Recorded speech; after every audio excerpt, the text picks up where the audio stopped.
casa, ni ratón. Tampoco podía ver fotografías de esas cosas en la casa por mi miedo a tener un ataque de pánico y morir. 1 de cada 5 personas sufrirá un ataque de pánico en su vida y 1/4 de ese porcentaje padecerá una fobia específica. Muchos saben lo que es sentirse incómodo cerca de una araña o de un perro. Pero si se padece una fobia específica, esas cosas y el ataque de pánico que pueden provocar adquieren proporciones aterradoras. Una de las partes principales de un ataque de pánico que no se da en la ansiedad normal es tener una sensación de fatalidad inminente, además de unas sensaciones físicas verdaderamente intensas. Cuando Joyce Waddington tenía 20 y pocos años y 2 niños menores de 5 años, su enorme deseo por evitar más ataques de pánico superaba con creces los niveles de ansiedad normal. Bueno, mi paranoia llegaba al punto de pensar que había ratones en el tejado. Creía que había miles de ratones y que un día se derrumbaría y todos los ratones me caerían encima por todo el cuerpo. Ver un ratón me matará porque sufriré un ataque de pánico tan grande que moriré. Joyce era presa de una fobia totalmente desarrollada a los ratones, una fobia específica o simple. Es cuando la gente tiene un miedo concreto a cierto tipo de situaciones, a un objeto o a un animal del que están cerca. Y al quedar expuestos a ello, o simplemente el pensar en estar cerca, tienen una reacción inmediata de ansiedad, pasan mucho miedo y quieren huir, y terminar con esa situación o resisten con gran dificultad.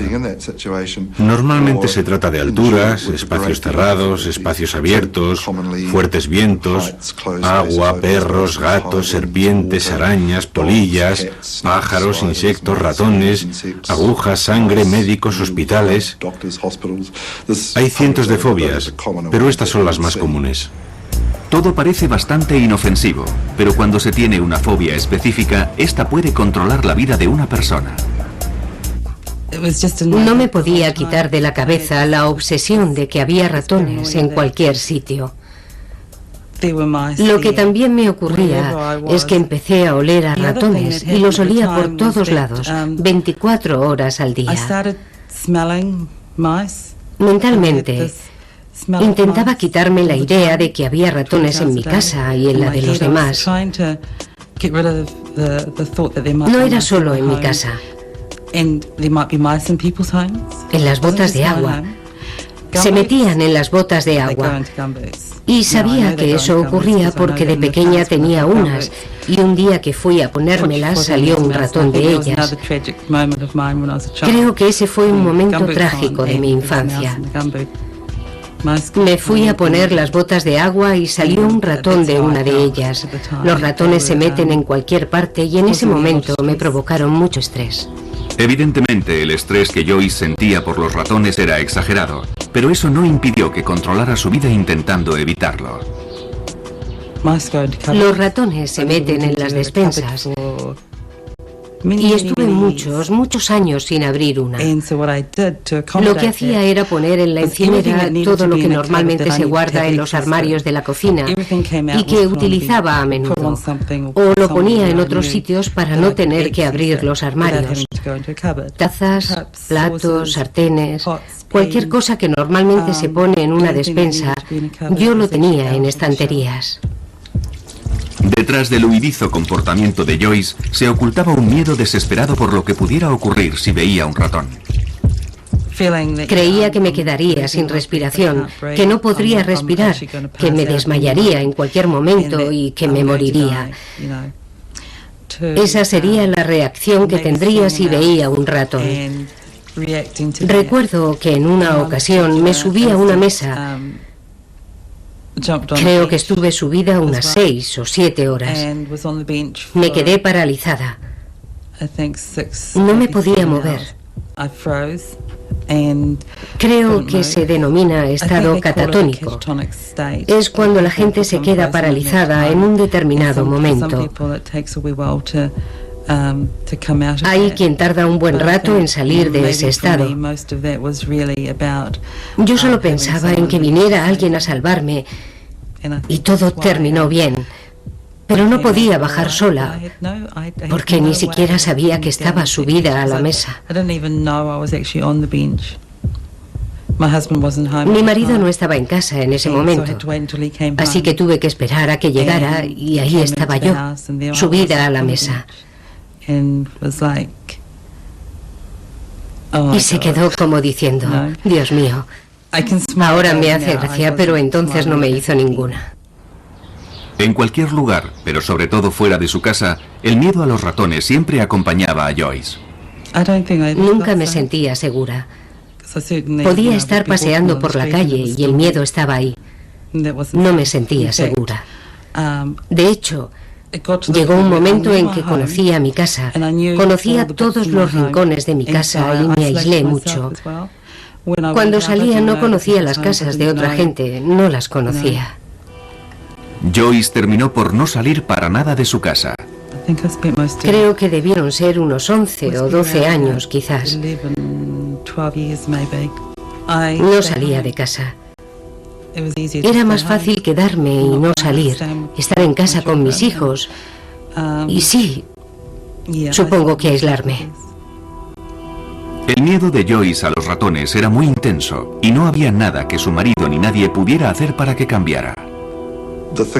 El objeto de tu miedo se convierte en algo aterrador y se tiene que evitar a toda costa.